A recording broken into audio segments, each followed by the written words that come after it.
The U.S. is sending F-22 fighter jets to the Middle East over concerns that Russian pilots are being increasingly unsafe, behaving aggressively, and also violating airspace. This comes as Russia steps up attacks on Ukraine amid a Ukrainian counteroffensive. A Russian cruise missile attack Wednesday killed 6 people and damaged dozens of homes. Joining me now to talk more about it, Paul Rieckhoff, national security and political analyst and U.S. Army veteran. He's also the host of the Independent Americans podcast, where he'll be joined this week by actor Ron Perlman. We'll talk about that in a moment. But first, let's talk about these F-22 jets. What do you make of this latest Russian tactic? Well, I think Russia continues to instigate and try to pull more countries and America specifically more deeper into this conflict, Marni. I also think it's vigilance on behalf of the U.S. and NATO. We've got to remind folks that we've got 900 U.S. troops in Syria. 22 American troops were actually wounded there in a helicopter crash in the last couple of days. So we've got to protect our people on the ground. We've got to protect our allies. We've got to have everything at the ready just in case. That's responsible military planning.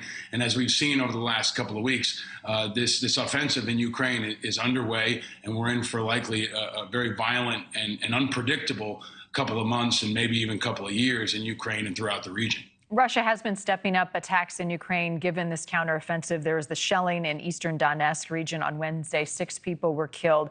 What is your assessment on the ground of where things stand and who has gained the most momentum in recent weeks?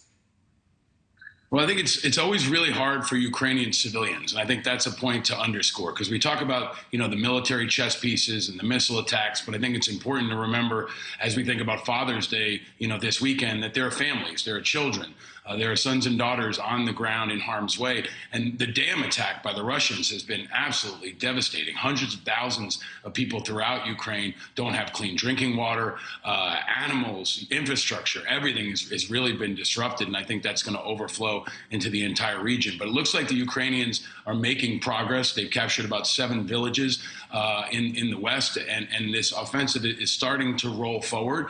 And it looks like the Ukrainians have the upper hand. They've been stacking all the pieces, and the Russian military is really, really unstable. I think we've got to underscore how this is kind of a hodgepodge military that Putin has had to put together that includes conscripts, people coming out of jail. They've got folks that they pushed into the military. It doesn't have the unity and the esprit de corps and the professionalism that we see in Ukraine that's also been backed by NATO and years of training from the U.S. So I expect Ukraine to have the upper hand, to press the advantage, and to have the opportunity to make gains pretty quickly. Yeah, important to highlight the civilians, as you always do so eloquently, Paul. We cannot understate the importance of this upcoming meeting between U.S. Secretary of State Antony Blinken. He'll visit China next week, not only to discuss the situation in Ukraine, but U.S.-Chinese relations. What do you expect? What will you be looking for as a result of this meeting? Well, I hope Blinken's strong and really lets the Chinese know that they need to stay out of this. And that this should be a message really to the world that America will defend our allies, that there is unity across NATO in the face of aggression. And China remains America's biggest threat, economically, socially, politically, and militarily. And Taiwan is always the giant chess piece that's at play here. So I think the message from Blinken will be straightforward: stay out of Ukraine, don't back Putin, and as a reminder, stay away from Taiwan and don't make any other kind of aggressive actions that will infuriate the world, because this is the kind of response you should expect. Right, and the latest efforts to use Cuba as a place to spy on Americans as well.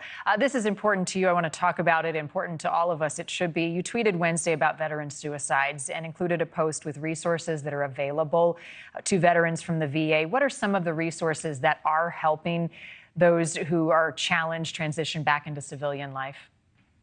Well, the number one resource really, Marni, is always the community. Your families, your friends, and other veterans. I led a veterans group for 15 years called Iraq and Afghanistan Veterans of America, and I always found that the most effective kind of outreach was a buddy, was a friend.